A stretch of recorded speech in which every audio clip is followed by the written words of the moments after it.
ده اصغر برجر وده اكبر برجر. النهارده انا واختي اتحدينا بعض على مين هيعمل احسن اكبر اكله ومين هيعمل احسن اصغر اكله. المفروض ان احنا نعمل الاكله بتاعتنا اللي هي الاكله الكبيره. المفروض في تايمر 5 دقايق لكل واحد.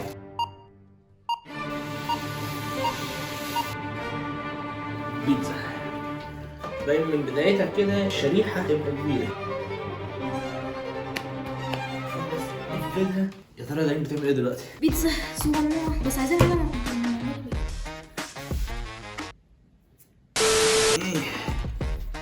عاش يا وحش، عاش. واحد عايز كورس جيم قبل ما يخش. طبعا عايزين حاجه من فوق على قدها. الاشكال صعبه يا نهار اسود. ما كانتش المفروض تكون كده. جيب مين الحيوان اللي اكلها؟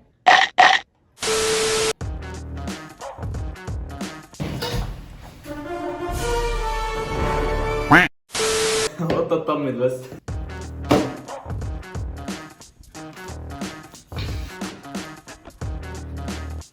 واو، اكبر شريحه في العالم.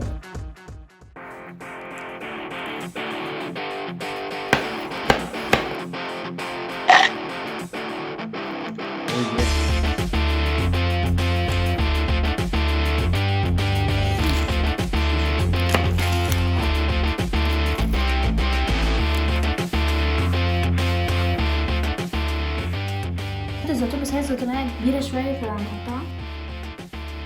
وبكده نكون خلصنا البيتزا بتاعتنا. Calling your phone, why you not hitting me back? Please just pick up, don't wanna go to دي بيتزا. ده شكلها احلى بس حتى كتير. لازم ندوقها نجرب. بالتالي طبعا انت عارف النتيجة. رحت ريحه بصراحه، رحت ريحه مشوي شويه.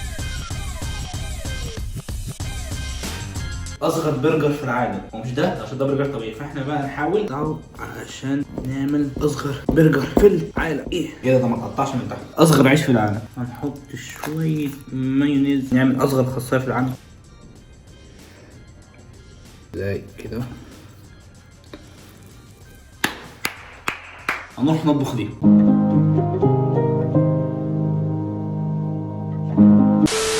بعد وقت كبير من التسوية عملنا أصغر برجر في العالم. أكبر برجر أصغر. دلوقتي هنعمل أكبر برجر في العالم. بصوا شكله من جوه.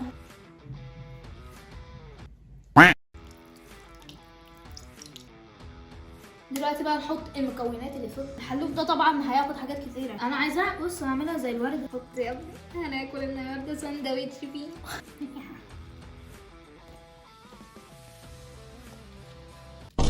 هما دول المفروض يكونوا 6 بس هيكفوا دول؟